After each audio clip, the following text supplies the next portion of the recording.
രഞ്ജു ചേരുന്നുണ്ട്. പയ്യാമൺ വാർഡ് മെമ്പറാണ് ശ്രീ രഞ്ജു ആർ.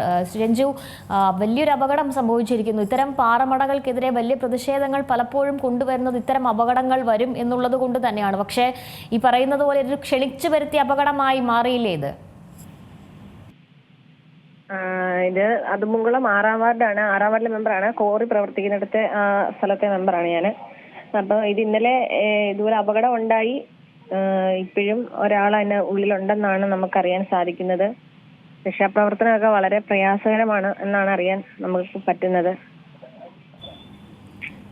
ഈ വലിയ പ്രതിഷേധം അവിടെ ഉണ്ടല്ലോ. ഇത്തരം പ്രതിഷേധമുണ്ട്, നേരത്തെ ഉണ്ട്. കോറിക്കെതിരെ ആയിട്ട് നേരത്തെയും പ്രതിഷേധമുണ്ട്. ഇപ്പോഴും ഉണ്ട്. കൃത്യമായൊരു നടപടി എടുത്തിരുന്നെങ്കിൽ 2 ജീവൻ നഷ്ടപ്പെടില്ലായിരുന്നല്ലോ, 1 ജീവൻ നഷ്ടപ്പെടില്ലായിരുന്നല്ലോ. മറ്റൊരാൾക്ക് വേണ്ടി തിരച്ചിൽ തുടരുകയാണ്. അവരുടെ തിരച്ചിൽ നടത്തുന്ന അവരുടെ മണ്ടയ്ക്കോട്ട് ഇപ്പം അവർക്കും അപകടമുള്ളൊരു സാഹചര്യമാണ് നിലവിൽ. ഇപ്പം ആർക്കും അങ്ങോട്ട് പൊതുവിലുള്ള ആൾക്കാർക്കൊന്നും അതിനകത്തോട്ട് പ്രവേശിക്കാനുള്ള ഇതില്ല, ക്ലോസ് ചെയ്തേക്കുവാണ്. അതെ, അപ്പോൾ ഈ നാട്ടുകാർ പറയുന്ന കാര്യം അത് ശരിയല്ലായിരുന്നോ? അതായത് നേരത്തെ തന്നെ ഇതിൽ അത് ശരിയാ.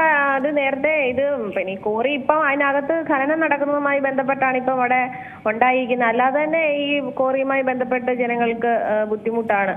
അത് അവര് പരാതി കൊടുത്തിട്ടുള്ളതാണ്. ശ്രീ രഞ്ജു, അതായത് ഇപ്പോൾ ഈ കോന്നി പയ്യാമൺ മാത്രമല്ല, ഈ സംസ്ഥാനത്തിന്റെ പല ഭാഗങ്ങളിലും ഇത്തരത്തിൽ അനധികൃതമായ കെട്ടിട നിർമ്മാണം പോലും ആയിക്കോട്ടെ, അത് ഇത്തരം വലിയ അപകടങ്ങളാണ് ക്ഷണിച്ചു വരുത്തുന്നത്. അതിൽ കൃത്യമായൊരു നടപടി വേണ്ടേ? വേണം. നമ്മുടെ ഈ ഭാഗത്ത് തന്നെ ഈ പൈനാമൺ അതുമുങ്കളം ഭാഗത്താണ് ഇത്. യഥാർത്ഥത്തിൽ അതുമുങ്കളം എന്ന് പറയുന്ന സ്ഥലത്താണ് ഇത് നടക്കുന്നത്.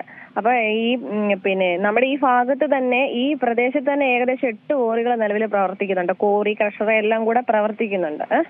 അപ്പം ഇത്രയും പ്രകൃതി ലോലമായ ഈ സ്ഥലത്താണ് ഈ ഖനനം നടക്കുന്നത്. അപ്പം വളരെ ബുദ്ധിമുട്ട് ജനങ്ങൾക്കുണ്ട്.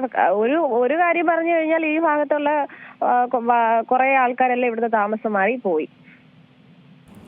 ശരി, അപ്പൊ ഇനിയിപ്പോ ഇതിൽ എന്ത് നടപടി? ഇതിപ്പോ എന്തായാലും ഒരു ദുരന്തം. അവർക്ക് ജിയോളജി വകുപ്പിൽ നിന്നും അതുപോലെ പൊല്യൂഷൻ കൺട്രോൾ അങ്ങനെ കുറെ ഡിപ്പാർട്ട്മെന്റ് ഉണ്ട്. ആ ഡിപ്പാർട്ട്മെന്റ് തലത്തിൽ നിന്നുള്ള പേപ്പേഴ്സ് എല്ലാം ഓക്കെയാണ്. അവിടെ ഉദ്യോഗസ്ഥരെല്ലാം വന്ന് അന്വേഷിച്ചിട്ട് അതിന്റെ പേപ്പേഴ്സ് എല്ലാം റെഡി ആണെന്നുണ്ടെങ്കിൽ അവരെ അത് ഫയല് പഞ്ചായത്തിൽ സബ്മിറ്റ് ചെയ്യുകയും പഞ്ചായത്ത് ലൈസൻസ് കൊടുക്കാൻ ബാധ്യസ്ഥരാണ്. ഒരു പക്ഷം പഞ്ചായത്ത് ലൈസൻസ് കൊടുത്തില്ല എന്നുണ്ടെങ്കിൽ തന്നെ ഇവർക്ക് നേരിട്ട് കോടതിയിൽ നിന്ന് 30 ദിവസം കഴിഞ്ഞു കഴിഞ്ഞാൽ ഇവർക്ക് ലൈസൻസ് ഓൾറെഡി തന്നെ ഇവർക്ക് കിട്ടും. ഇതാണ് നിലവിലെ നിയമം. നമ്മുടെ നിയമമാണ് മാറേണ്ടത്. അതെ രഞ്ജു, അതാണ് പ്രശ്നം. ഇത്തരം സംഭവങ്ങൾ വരുമ്പോൾ പ്രതിഷേധം വരും. അപ്പോൾ ഒരു നടപടി ചെറിയൊരു കാലയളവിൽ ഉണ്ടാകും. പിന്നെയും ഇത് നിർബാധം തുടരുന്ന ഒരു സാഹചര്യം. അപ്പോൾ നമുക്ക് നമ്മുടെ ജീവൻ രക്ഷിക്കുക എന്നുള്ളത് വളരെ പ്രധാനം തന്നെയല്ലേ?